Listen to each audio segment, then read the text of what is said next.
সুদূর চিটং থেকে খালা শাশুড়ি মায়ের গিফট দেওয়া এই ইলিশ মাছ আর তা দিয়ে বানিয়েছিল আমার জামাই ইলিশ পোলাও। জামাইয়ের হাসতে হাসতে এত কষ্ট করে বানানো ইলিশ পোলাও যে মাশাল্লাহ এত ভালো হবে এটা আগে বুঝতে পারিনি। একদম ঝরঝরা পারফেক্ট আর সবকিছু একদম ব্যালেন্স ছিল। তবে হ্যাঁ, সত্যি কথা বলেই দেই, ইলিশ পোলাওটা কিন্তু আমি বানিয়েছি, আমার জামাই না। বাট ও আমাকে অনেক হেল্প করেছে। যেহেতু খুব হুট করে ইলিশ পোলাওয়ের প্ল্যান করা হয়, তাই সবকিছু আগে থেকে রেডি করা ছিল না। ব্যাস এই আর কি। খালামণির দেওয়া মাছটা হাতে পাওয়ার পরপরই আবির আমাকে বলল যে ইলিশ পোলাও বানিয়ে খাও। আমার মনে হলো যে কেন না, একটু ওর আবদারটা রেখেই দেখি। আর একটা জিনিস কি জানেন, এই রেসিপিও কিন্তু আমার ইলিশ পোলাওয়ের রেসিপি ছিল ডলি আন্টির, অর্থাৎ প্রিয়পুর আম্মুর। ভাবে রান্না করব বুঝতে না পারায় আন্টিকে জিজ্ঞাসা করায় আন্টি বেশ সুন্দর করেই বুঝিয়ে বলেছিল। আন্টির ইনস্ট্রাকশনে প্রথমেই একটা বোলে টক দই, পেঁয়াজ বাটা, কাঁচামরিচ আর একদমই সামান্য একটু আদা রসুন বাটা দিয়ে ইলিশ মাছগুলোকে ভালোভাবে ম্যারিনেট করেছিলাম। আর হ্যাঁ, আমি কিন্তু এতে লবণ আর সামান্য একটুখানি শুকনো মরিচের গুঁড়াও অ্যাড করেছিলাম। আন্টি বলেছিল মাছটাকে কিছুক্ষণ ম্যারিনেট করে রাখলে মাছটা ভাঙার চান্স কম থাকে। তাই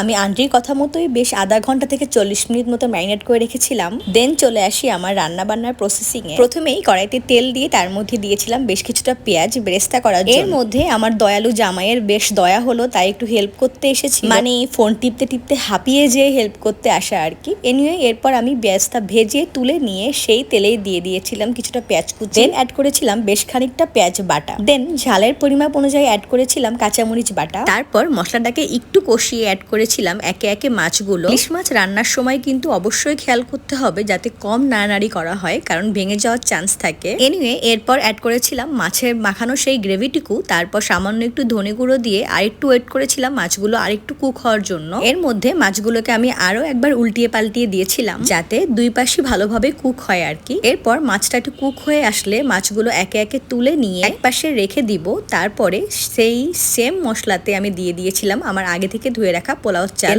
চালটাকেও একটু ভেজে নিয়ে অ্যাড করেছিলাম দুধ। আন্টি বলেছিল পারলে নারকেলের দুধ দিতে, কিন্তু নারকেলের দুধ বাসায় না থাকায় আমি এখানে অ্যাড করেছিলাম নর্মাল গরুর দুধ। তারপর ঢেকে দিয়ে ভাত কিছুটা ফুটে আসলে ওপর থেকে দিয়ে দিয়েছিলাম মাছগুলো। দেন মাছের ওপরে একটু রাইসগুলো উঠিয়ে দিয়ে ভালো মতো মিক্স করে ওপর থেকে পেঁয়াজ বেরেস্তা আর কিছুটা কাঁচামরিচ ছড়িয়ে দিয়ে দমে রান্না করতে হবে আরো 15 থেকে 20 মিনিট। আপনি চাইলে উপরে একটু ঘি ছড়িয়ে দিতে পারেন, আমার বাসায় ছিল না তাই আমি দেইনি। দেন একদম লো আছে 15 থেকে 20 মিনিট কুক করলেই কিন্তু একদম রেডি, পারফেক্ট আর ঝরঝরা একটা ইলিশ পোলাও। খেতে আলহামদুলিল্লাহ বেশ মজা হয়েছিল। মাছ ছাড়াও পোলাওটাও এত সুন্দর হয়েছিল যে এমনিতেই খাওয়া যাচ্ছিল। তাই আজকের এই সুন্দর রান্নার পুরো ক্রেডিট কিন্তু আমার খালা শাশুড়ি মায়ের। খালামুনি যদি মাছটা না পাঠাতো তাহলে হয়তো হুট করে এরকম ইলিশ পোলাও রান্নার ডিসিশন নিতাম না। তাই খালামুনিকে জানাই স্পেশাল থ্যাঙ্কস। আর সবাই ভালো থাকুন। Thank you.